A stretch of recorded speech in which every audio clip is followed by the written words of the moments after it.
It's always good to look at an old story with fresh eyes, and that's just what we did last week when we were at Camp Cazadero. We took the story of the Good Samaritan and sat with it for an hour and then tried to retell it in our worship service. I loved what happened in that story and how each person who was a part of the worship team took a role. So the story, as we told it last week, began like this.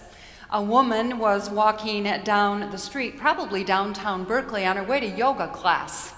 And she had with her a purse and, of course, her trusty yoga mat. And she stopped by the ATM to get some cash on the way to class. Right after that, 3 thugs got a hold of her, beat her up, and left her there somewhere on the street or in the BART station in a corner to probably die, or at least to lie there for a while, feeling how miserable life was. But then folks started to pass her by, and each one who passed by certainly passed by. There was the person on the cell phone, too preoccupied with what she was saying to even notice that someone was in need and needed care. In fact, this person actually stepped over the woman. The second group who came was a mother and her child, and they did notice that something was going on. In fact, the child said, Mom, let's do something." And the mother stopped, looked at her child, and said, "Well, I'm so happy that I've raised such a compassionate child." And then she made her daughter walk on. The third person, and it was Andrew Greenhaw, and everybody in the congregation knows what a dramatic storyteller and actor Andrew is. And Andrew played a priest. He had a big cross around his neck, and he had on a nice collar, and he read the Bible.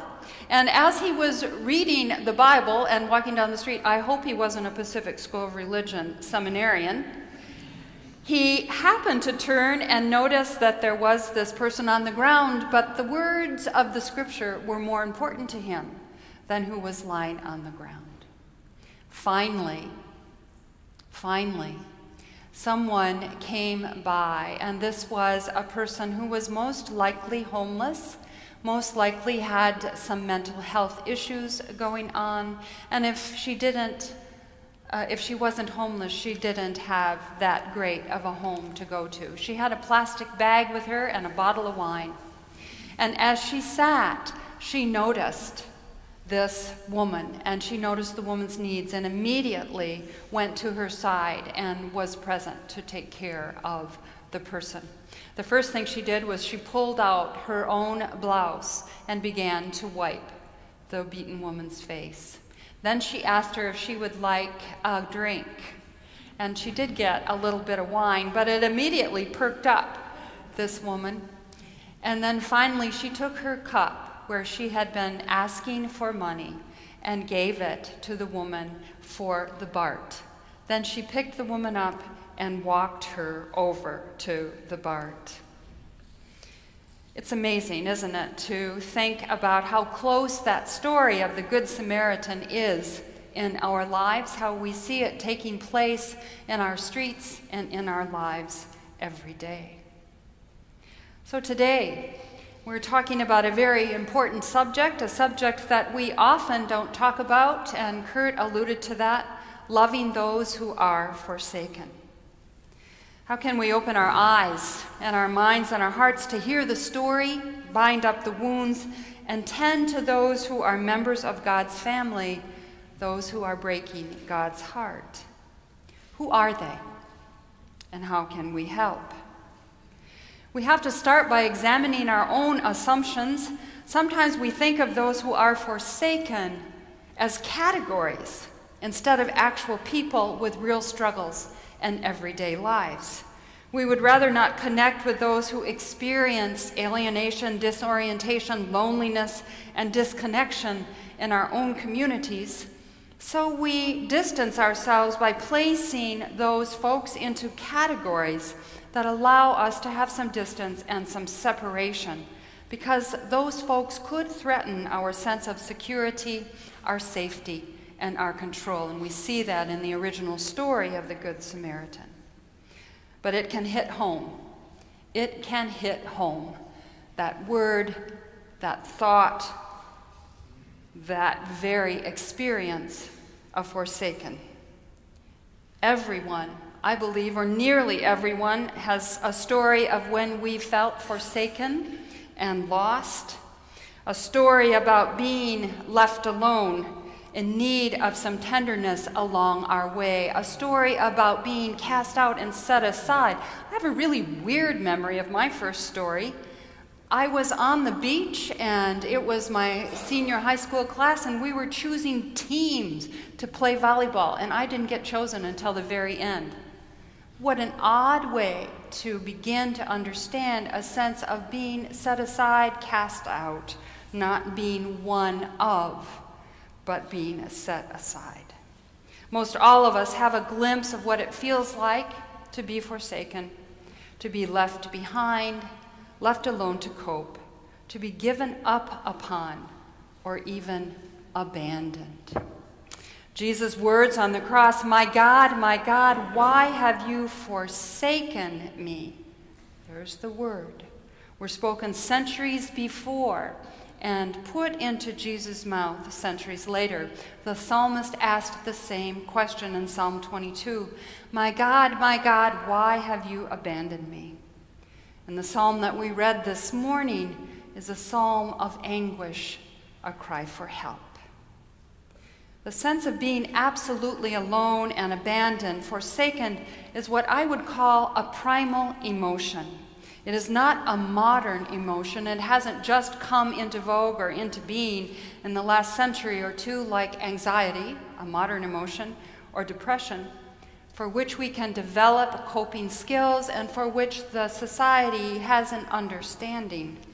This sense, this deep sense that we are cut off from others, or worse yet, cut off and abandoned by God, comes with the territory of being human. If you have struggled in your life with alcohol or with drug dependency, or if you have lived through it and with someone in their grip, you understand what it means to feel forsaken. If you have survived a painful divorce, or the long illness of a loved one, or the loss of your child, you can comprehend the depth of despair that often drives us into a crisis of faith and a sense that we are lost, abandoned.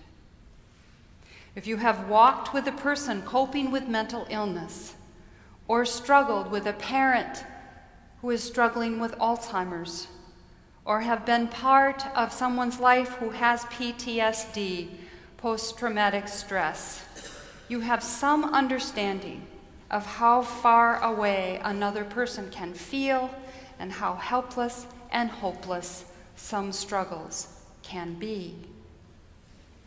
Perhaps the woman, or the man who was walking down the road to Jericho and was robbed and beaten and left behind understood how one can feel absolutely helpless and alone, forsaken and abandoned.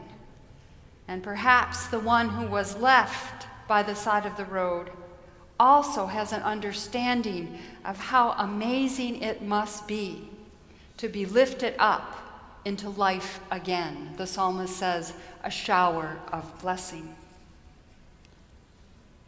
For God so loved the world, the gospel reminds us. But how in the world can we help that love of God become strong enough, powerful enough, and tough enough to combat some of the extreme problems we know exist in our world? This could seem like the hardest task of all, to love someone and to love those who are forsaken. But it is the call, I believe, of the Christian in the world today. This is the place where we can put our progressive Christian muscle by making an effort to understand who is forsaken, who has been cast out, even in our own midst. So where do we start? Where do we start?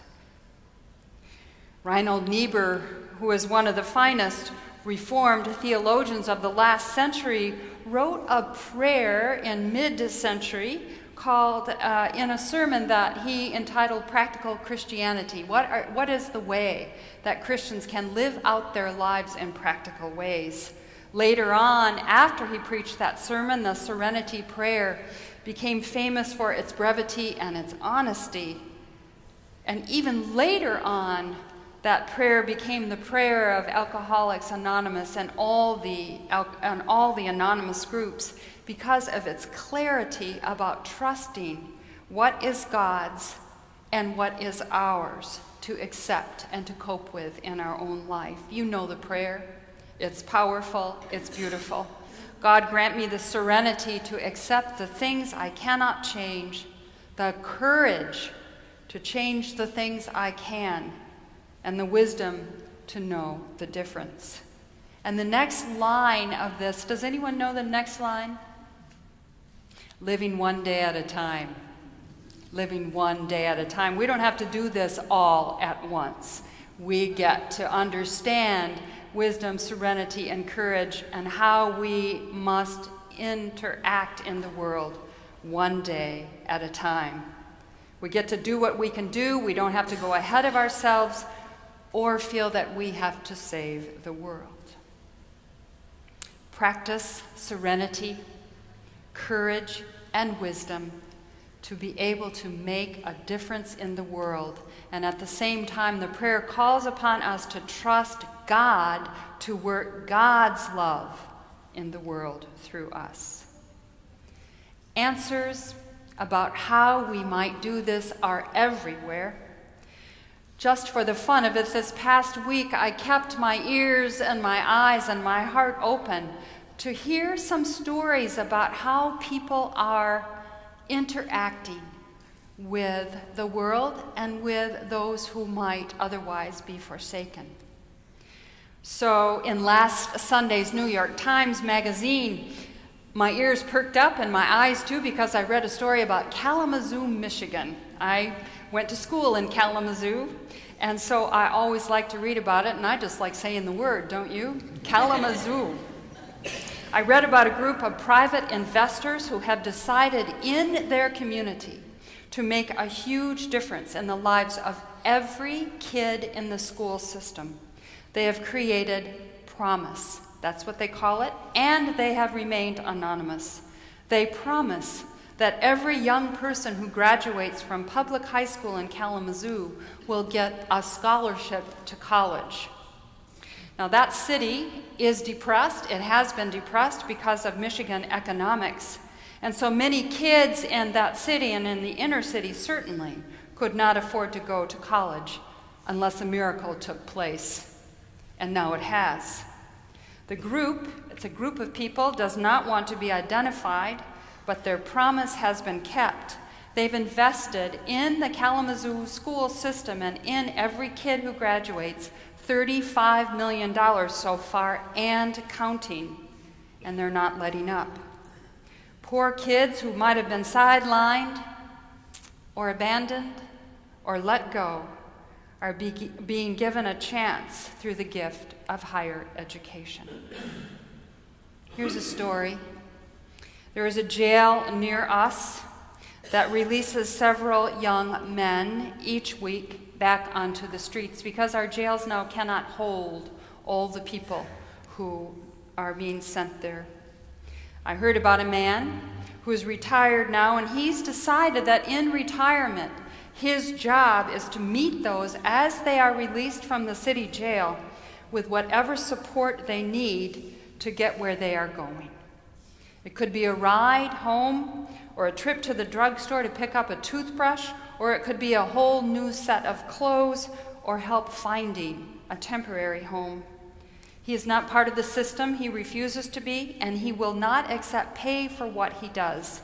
He simply has found the courage to change the things he can. And Patrick Kennedy. Patrick Kennedy is a famous man's son who has wealth and access and a world of support around him. But he's also a person who has struggled with mental health illness and issues and has seen plenty of personal difficulty. Instead of withdrawing into his family or into safety, he has begun a new project in his life called One Mind for Research, which deals with public awareness of mental illness and brain injury. The vision of One Mind is for all humankind to experience a lifetime free from brain disease. For all humankind to experience a lifetime free from brain disease. They work with soldiers returning from Iraq and Afghanistan who are suffering from PSTD, and those who are living with Alzheimer's and schizophrenia and other mental illnesses, and they are creating a brain data network that will facilitate a global approach to brain disorders and issues. These are stories of folks who practice serenity, courage, and wisdom one day at a time to take whatever strength they have been given and using it to make a life-giving connection with someone who might otherwise be forsaken. Are there those in your life whom God is calling for you to enfold this morning in your care? Is there anyone in your life who feels forsaken and who is longing for wholeness? I want to suggest for us this morning a frontier for our congregation. Our national church, the United Church of Christ, has begun a ministry with those who are coping with that sense that in many ways they have been forsaken. The movement in our United Church is called Widening the Welcome, and it invites us to practice hospitality in a new way. Widening the Welcome invites congregations to intentionally include those persons with disabilities and persons struggling with mental health issues and brain disorders into community life. Statistics show that at least 1 in every 4 families is affected in some way by these experiences. It may sound high to you, but when you think about your family and your family history, you might discover something in the story. I went back and my cousin at age 28 had a mental breakdown. I went back and my mother, always in control of our family, always in charge, began to have 6 weeks before she died, multi-infarct, dementia, which finally took her life. Think into your family. Think into the issues in your family. Who's coping with Alzheimer's or ADD or even MS? The vision, I believe, in Widening the Welcome is deeply and truly inclusive. It calls for us to open up our lives and tell the stories. Think for just a moment. Although many of us are coping with these experiences in our families, we do not talk about these things in a theological or spiritual way. We talk about them as a problem beyond us or outside of us.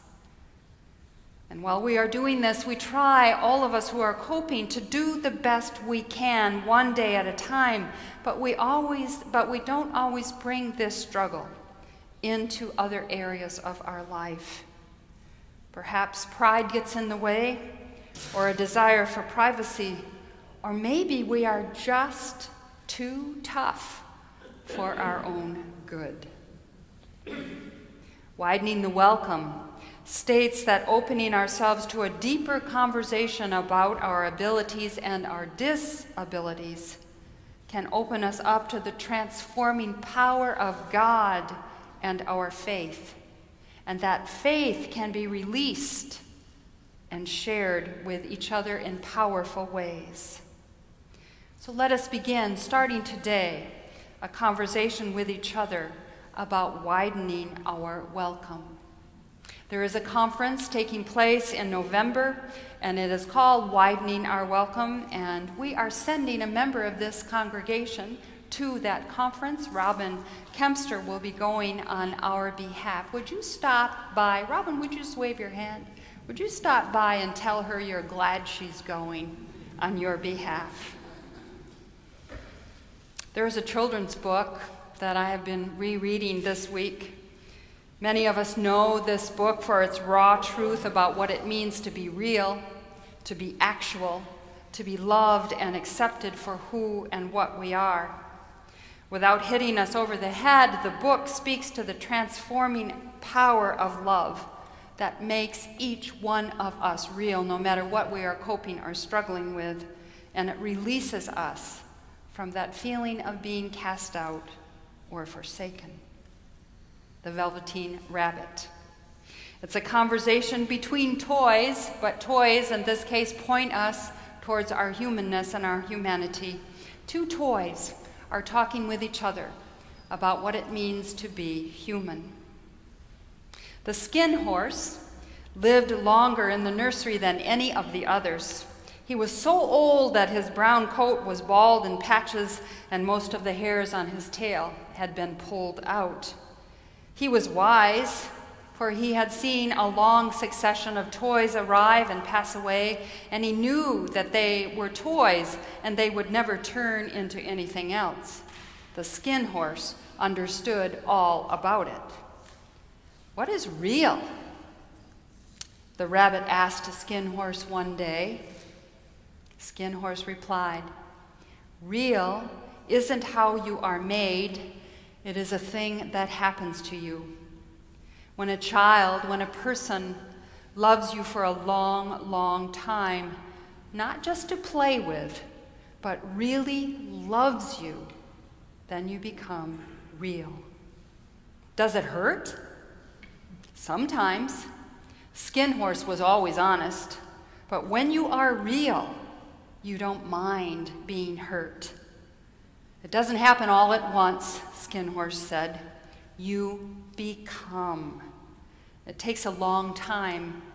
That's why it doesn't happen to people who break easily or who have sharp edges or who have to be carefully kept. Generally, by the time you become real, most of your hair has been loved off and your eyes drop out and you get loose in the joints and very shabby.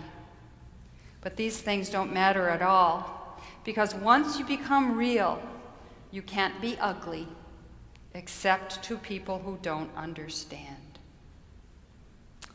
I suppose you are real, said the rabbit. Skin Horse only smiled. Our journey is to move more deeply and openly and passionately into the realm of real. Our real love, our real compassion, our real humanness. We will meet ourselves there, and we will meet those who have been forgotten or forsaken there in that place. For all are longing for the love of another and for the love of God. Let's get real and get on the road. Amen.